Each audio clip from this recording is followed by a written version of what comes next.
Hey, it's me. Ready to taste some wine? I am too.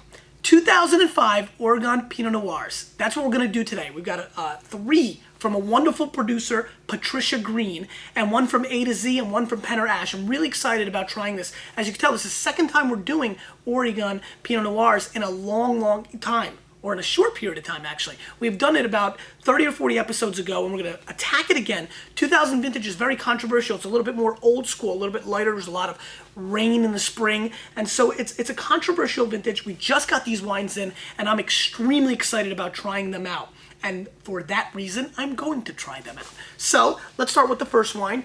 This is a very popular $14 Pinot Noir called A to Z. It's extremely popular, actually. It's probably our best-selling under $15, under $20 Pinot Noir from Oregon, and I'm excited to try it. So let's give it a little bit of a whirl. It's got some great color. Great color. Nice golden, buttery yellow color. Just kidding. Light, light classic Pinot Noir, off red coloring, so it's not deep or purple or anything like that. Pinot Noir's got its lighter style.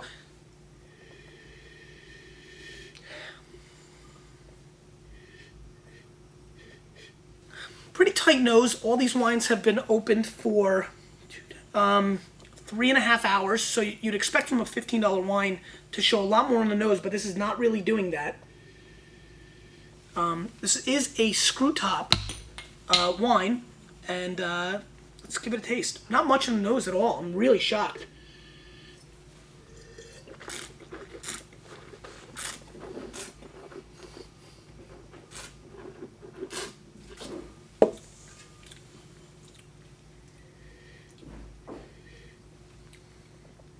It's a dry Pinot. It's very one-dimensional. I'm getting a little bit of strawberry, little bit of cinnamon, believe it or not, in the mid-palate. Dry, off balance, a little awkward. One straightforward flavor, which is already gone now, and all I'm getting is a little tannins on the finish.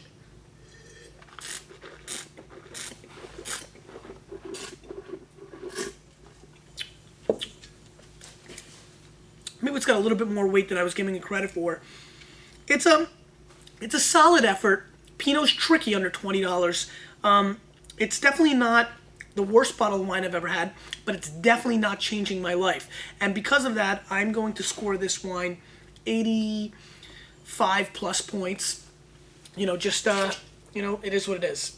It's a pass in my book. Okay, let's talk about Patty Green. Patricia Green, 2005 Oregon Pinot Noir, 13.5 alcohol content, 18 US dollars.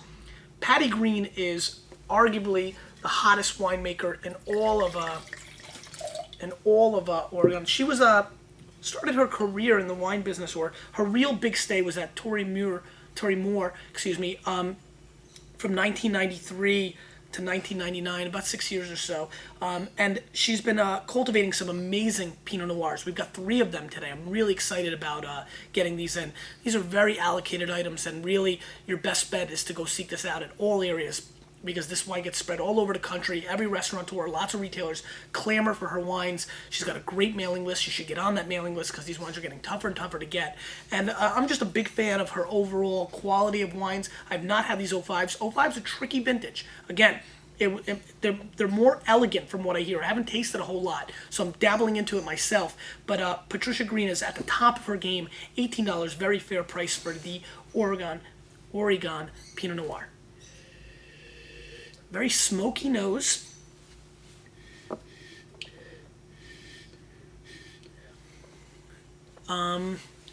Much darker color than the first wine, as you can tell. I'm getting a little bit of dirt, a little bit of musty rock. Not too much. Also, pretty tight nose.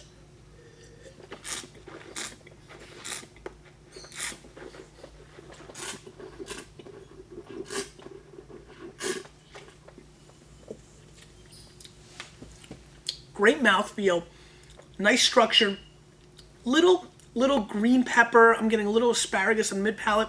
Nice cherry and strawberry on the finish.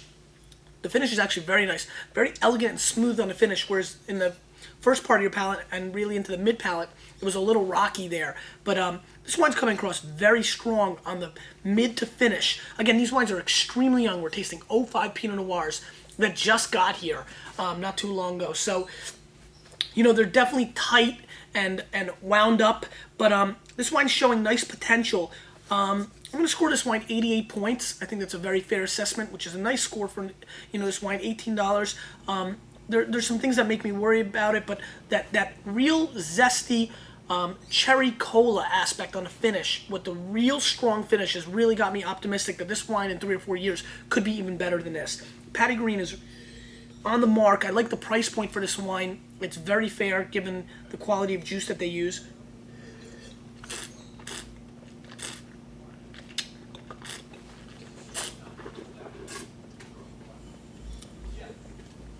Not bad. 88 to 89 points. Not bad. Let's move on. Patty Green Estate. Now it does say Ribbon Ridge on this, but on their website they call it the Estate, so we're going to keep it as the Estate Pinot. 2005, $27 US. A little rinse here. Again, Oregon is, you know, really arguably America's best place for Pinot Noir. I think so. I'm really excited about the quality that's continuously coming out of there. Record high prices. There was just a big auction for the 2005s and prices through the roof. A big charity event out there that they do annually. It's in its 5th or 6th year. The name's slipping my mind. But they're really putting on a show, a clinic of how to take a wine region and explode it in a 10 or 15 year period of time. I'm just overly impressed with the attention to quality over attention to marketing coming out of the region. This wine's got a silky kind of quality on the nose. What do I mean by that? Maybe milky. Also very tight. I mean, all 3 of these wines have been a lot tighter on the nose than I expected, considering the amount of time. Again, a little bit darker color, even a step above the Oregon. This one is the Estate, and you're seeing a little bit more color. I'm getting a little bit of cassis on the nose. I'm also getting a vibrant violet and lilac flavor on the nose, so this is very floral, which is very seductive.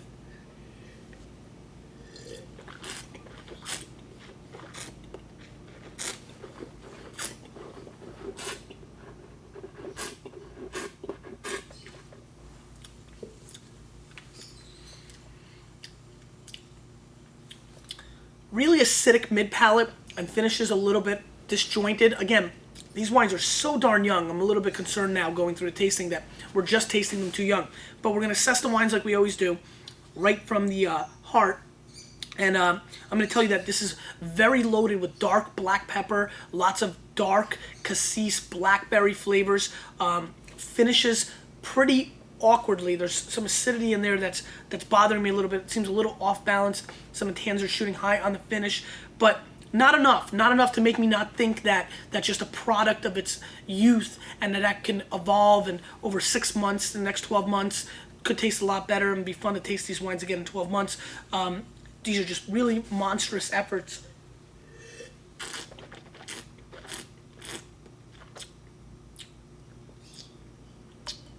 A little bit of green olive, Greek olives as well come to mind on the finish.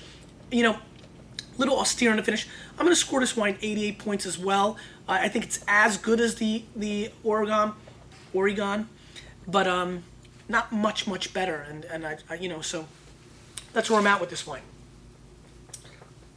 Again, I'm definitely going to preface that these wines are obnoxiously young, but no more young than Bordeaux barrel samples, which are negative in youth. So we need to evaluate them. Quail Hill, 2005, Patricia Green, Pinot Noir, 26 American dollars. Which, by the way, the American dollar took a big hit late Friday or on Friday and has already affected the wine industry. So rest assured that the fact that against the euro it's gone from 127 to about 132, I've already gotten emails on products that I've bought, made commitments on, where we're seeing some price increases. It's a pretty substantial little shot, and I think over the next 6 to 12 months, we will see wines outside of the U.S., especially coming from Europe, take a price increase. So keep that in mind.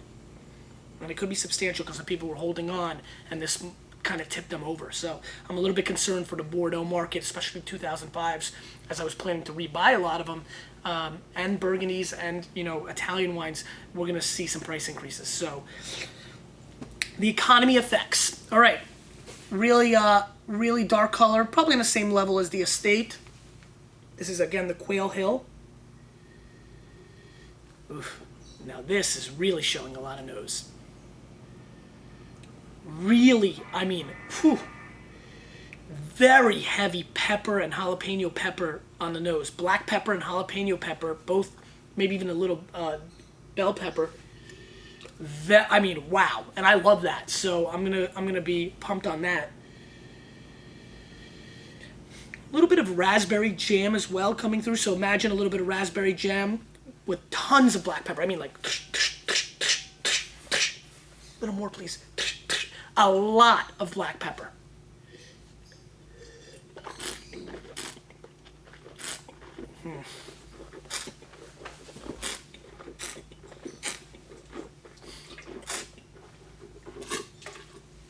Wow.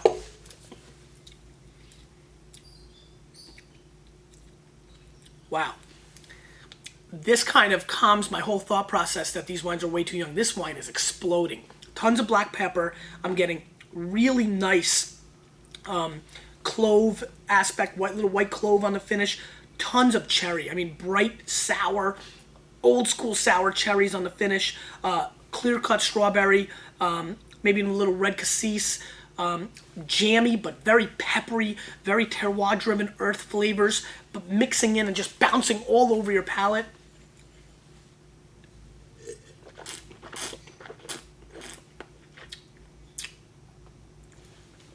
Even a hint of dark chocolate, black licorice. I mean, this has a lot going on. Yeah, this is a monster wine. Let's score this wine 93 points. I'm really floored by this effort, and it's a complete steal at $26. Yeah, this is really what I expected from the quality from all the wines across the board. So I'm really happy to see that. Let's move on. Matchbox. Okay. Penner Ash 2005 Pinot Noir. Now, Lynn Penner Ash is a veteran of Rex Hill, which is a very famous winery in Oregon. And she is extremely talented. Some of these Penner Ash wines have been some of the best Oregon Pinot Noirs I've ever had. And so I'm really dying to taste the 05. Really nice color. Even a little deeper and darker than the Patty Greens, but really clear. It's nice, beautiful, pretty.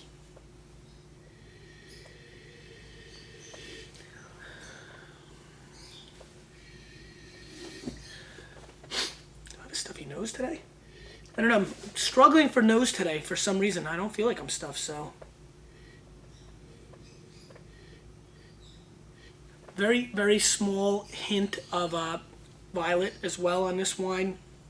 Getting some chocolate-covered cherries on the nose on this as well. Kind of like more of the flavor, but the nose. Also, a very obvious flavor of like desert dust. If that, kind of like, that sand that's flying around when you're in the desert. I've hit some places in Spain where they grow wines in the desert, and it just kind of brought me back to that. So a little bit of desert dust. So let's taste it.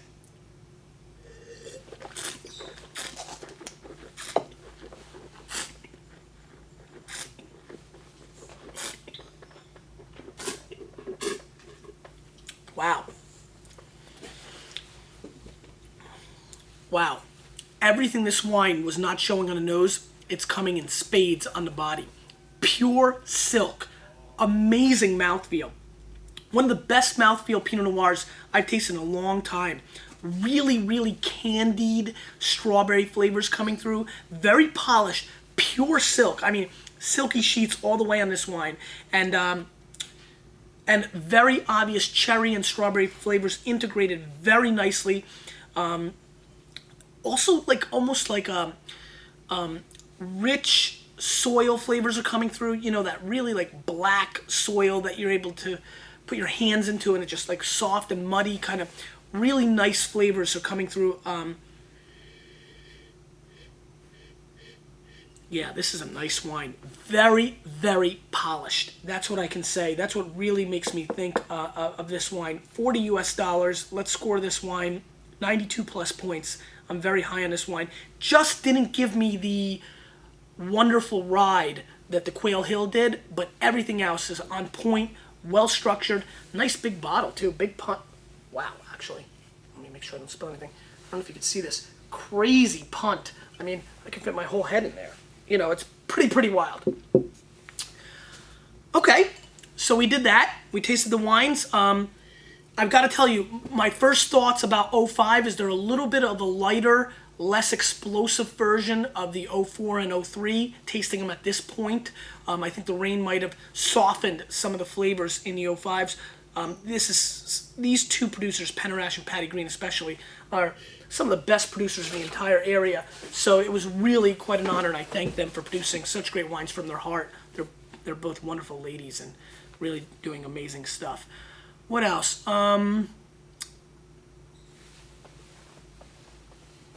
Question of the day. What are your thoughts on bacon? What else? Oh, I've got a very cool announcement. A lot of people have been asking when we were going to do our next 6-pack for Wine Library TV. I mean, a lot. So right here I have the wines that we will be doing. I will be tasting these wines on December 12th, giving everybody plenty of time. If you'd like to taste along, semi-live with Gary Vaynerchuk, you could do that. Also, this Friday, I'm making another appearance on Martha Stewart's Sirius radio station. Please call in and ask questions, but let's not make it an infomercial. The radio people don't like that. But I like you. Me with a little bit of you. No. You with a tiny, itsy bitsy, I mean, nothing. Me, we're changing the wine world.